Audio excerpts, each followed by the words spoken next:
Pertama, saya mau menyampaikan nih bahwa hari ini adalah kedatangan saya yang ketiga kalinya nih. Minggu yang lalu saya sudah 2 hari ke sini nih. Pertama saya datang, kemudian saya sudah mengisi buku SPK, kemudian siangnya saya diajak lantai 5 untuk konsul. Nah, ternyata saya tunggu, akhirnya sudah keluar. Saya tunggu sampai jam 5, ternyata kandidatnya sudah pulang. Akhirnya besoknya saya datang lagi. Saya diomong ke SPK, membuat laporan, ternyata diarahkan juga konsul lagi. Setelah konsul, perdebatan, diskusi, dan lain sebagainya, laporan kami belum bisa diterima juga. Nah sekarang, saya hari ini datang bersama ini ibu-ibu semua ini korban dari operasi sejahtera bersama. Jadi biar mereka menyaksikan nanti apakah laporan kami diterima atau tidak, biar mereka langsung menyaksikan ya. Jadi artinya perjuangan saya sebagai advokat yang ditunjuk itu sudah maksimal ingin membuat laporan. Karena apa? Waktu 2002 saya sudah buat laporan nih.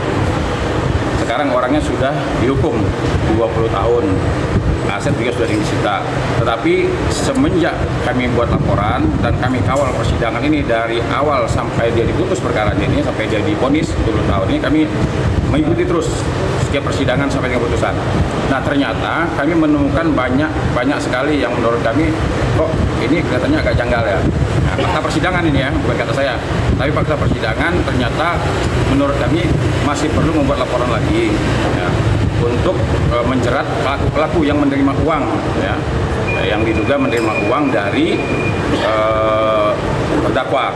Nah, karena uangnya ini kan ratusan miliar. Nah, kami menduga bahwa aliran dana ini masuk ke beberapa orang. Kami sekarang minta perkara itu buat laporan dan siapa saja pelaku penerima uang yang money laundry atau tidak pidana pencucian uang ini untuk segera ditindak. Oke bang, ini kan bukan kecurangan ya. Artinya fakta persidangan itu ya, yang kami dengar langsung ternyata agak sedikit berbeda dengan apa yang kami terima dari keterangan penyidik.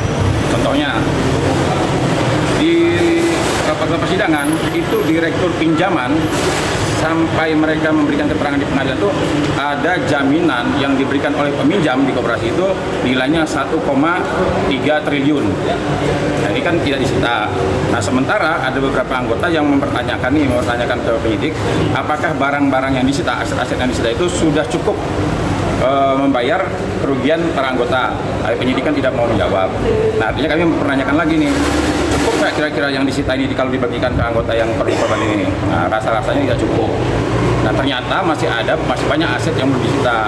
Misalnya tadi salah satunya contohnya 1,3 triliun. Nah kami di sini saya sudah menyampaikan secara lisan bahwa kalau perkara ini tidak dijalankan, kalau gitu enak dong pengurus dan keluarganya yang menjadi terdakwa sekarang ini, yang menikmati ya, dugaan kami menikmati uang dari hasil kejahatan yaitu uang para anggota ini, hidup bebas dong sekarang, enak.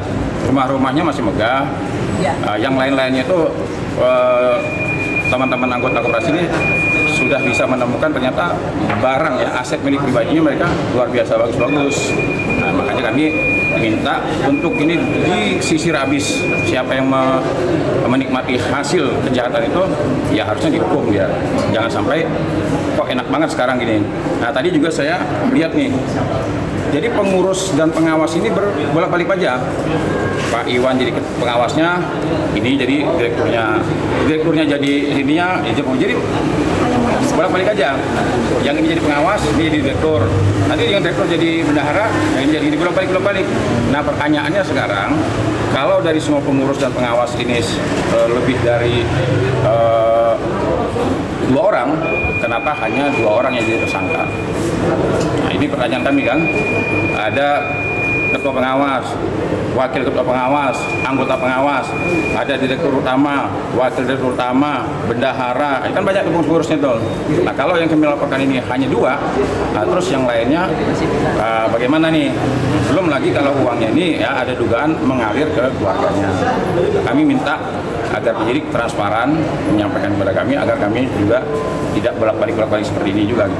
berarti mati hasil dari kejahatan, sekarang happy aja, ya, pakai mobil apa namanya mewah, rumah megah dan lain sebagainya, segar bugar sekarang ya, yang masuk penjara, yang santai ya santai. Ya harapan saya dibuka seterang-terangnya, dijerat sebanyak-banyaknya kalau seandainya mereka ikut menikmati hasil dari kejahatan.